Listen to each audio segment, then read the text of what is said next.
नमस्कार, one India Hindi में आपका स्वागत है।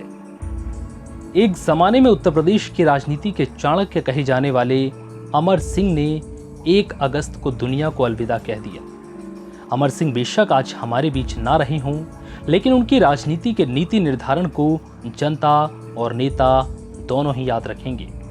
समाजवादी पार्टी के समर्थन से राज्यसभा का सफर तय करने वाले अमर सिंह सिर्फ एसपी ही नहीं, बल्कि पूरे उत्तर प्रदेश की सत्ता के सबसे बड़े प्रबंधक कहे जाते रहे हैं। कहते हैं कि राजनीति में ना ही कोई स्थायी दुश्मन होता है और ना ही कोई स्थायी दोस्त। अमर सिंह और मुलायम सिंह की दोस्ती से लेकर दुश्मनी तक की कहानी भी कुछ ऐसी है। इन दिग्गजों की कहानी सियासी गलियारों में गूंजने के साथ मीडिया की सुर्खियां भी बन चुकी है।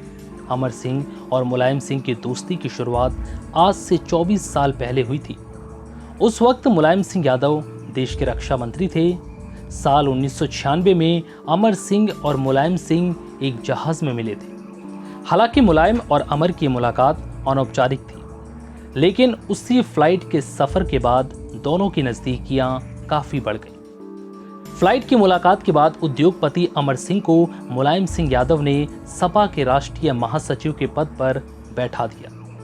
ऐसा कहा जाता है कि महज 4 साल की दोस्ती के बाद साल 2000 में अमर सिंह का सपा में दखल काफी बढ़ गया। अमर सिंह पार्टी के टिकट बंटवारे, पदों और अन्य बड़े फैसलों में मुलायम के साथ अहम भूमिका में आ गए। यही वो वक्त था जब अमर सिंह का नाम राज्य के ताकतवर नेताओं में शुमार हो गया। अमर सिंह ने समाजवादी पार्टी को एक शीर्ष पर पहुंचाने और मुलायम सिंह यादव को उत्तर प्रदेश का मुख्यमंत्री की कुर्सी दिलाने में एक खास रोल भी अदा किया। एक वक्त ऐसा आया जब मुलायम सिंह यादव ने अमर सिंह को समाजवादी पार्टी की नंबर 2 पोजीशन तक दे दी। अमर का रसूख उत्तर प्रदेश में कितना था, इसका अंदाज़ा इसी बात से लगाया जा सकता है कि उन्होंने अमिताभ बच्चन की पत्नी जया बच्चन से लेकर तमाम बड़े चेहरों को समाजवादी पार्टी के झंडों के नीचे लाकर खड़ा कर दिया। उत्तर प्रदेश में समाजवादी पार्टी का रसूख कायम करने के बाद अमर सिंह ने केंद्र में पार्टी को खड़ी करने की तमाम कोशिशें की। 2004 में जब कांग्रेस की सरकार केंद्र की सत्ता में आई तो बैकफुट पर समाजवादी पार्टी कई फैसलों में उनके साथ खड़ी रही।